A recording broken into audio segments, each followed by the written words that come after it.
Okay, this evening we're going to be working on my Bostich air compressor here. I've got a problem with my regulator, and I have for years. And I don't know if it's just got dirt or gunk in it or what, but when I make fine-tune adjustments to it, it acts real sticky and goofy, and it won't hold the adjustments.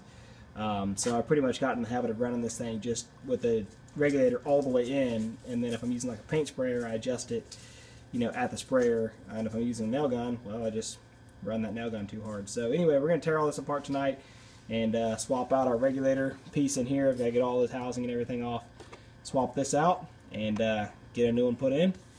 So let's see how it goes.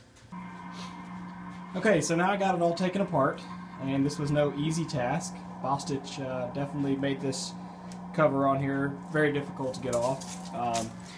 Mostly there was, if you look on the side here, there was 4 regular screws, one here, one up top, and then the same on the back, one low and one high, and then 3 in the handle.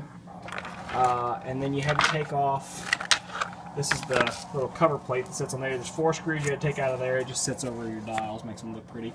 Had to take those out of there to get that off. But then there was these 2 bolts that are way down inside of there. There's one, and there's the other one. And you can see they're big old, whoops. You can see they're big old long things here, and they actually go all the way through and come out on, they got nuts that are set on this side. So I've got that off. Still can't get this off though because it's hanging on the regulator, which is of course what we need to get out, and this fitting here, this quick connect adapter. So I'm going to take this quick connect adapter off, and then I think I'll be able to swing this body out and then kind of slide it out and around and get it off this, and then we'll get that broke out of there.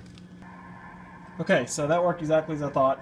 Got that adapter out, was able to get that side of the shell off, and I went to rotate this out, broke it loose, went to rotate it out, and the gauge here that shows your pressure out got hit here, which I have to take it off anyway to move it to the new regulator. But now with it off, I should be able to spin this around, which is still tight, and I'll just have to kind of wiggle these hoses and wires out of the way, and then we'll just throw the whole thing out, get our Teflon tape, throw the new one back in, and put it all back together, and be done.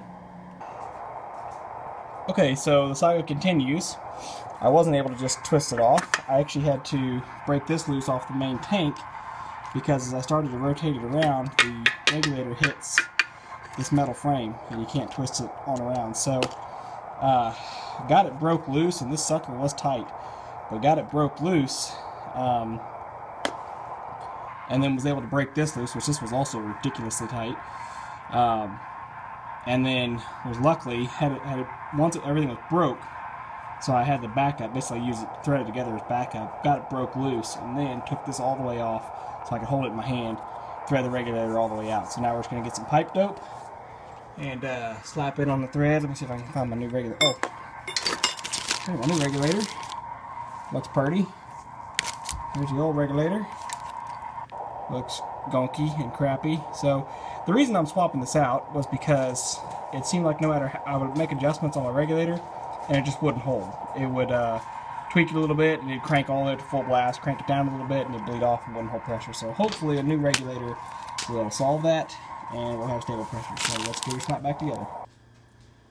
Okay, so we got to put back all together here. The going together was much easier than the taking apart.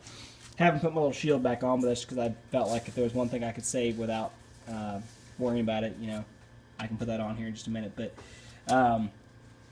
my gauge is a little bit off just because I tightened it and then I couldn't get it quite loosened back all the way, but that's fine. It's just not, this one's got 0 here, this one's got 0 over here, but it's okay, you can still read the gauge. But I pressured it up to about 60 pounds. I don't hear any hissing, any leaking.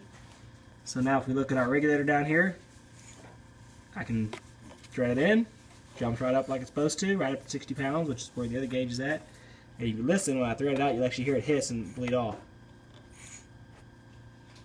So that's what we need. My old one, when I would make fine-tune adjustments like this, it would just stick, and then it would jump up, and then it would bleed off, and it would be in a complete pain. So looks like for now we've got her fixed, but we'll test it out and put some air to it, and run some air through the hose and see what it does. But I'm going to call this one Dunzos.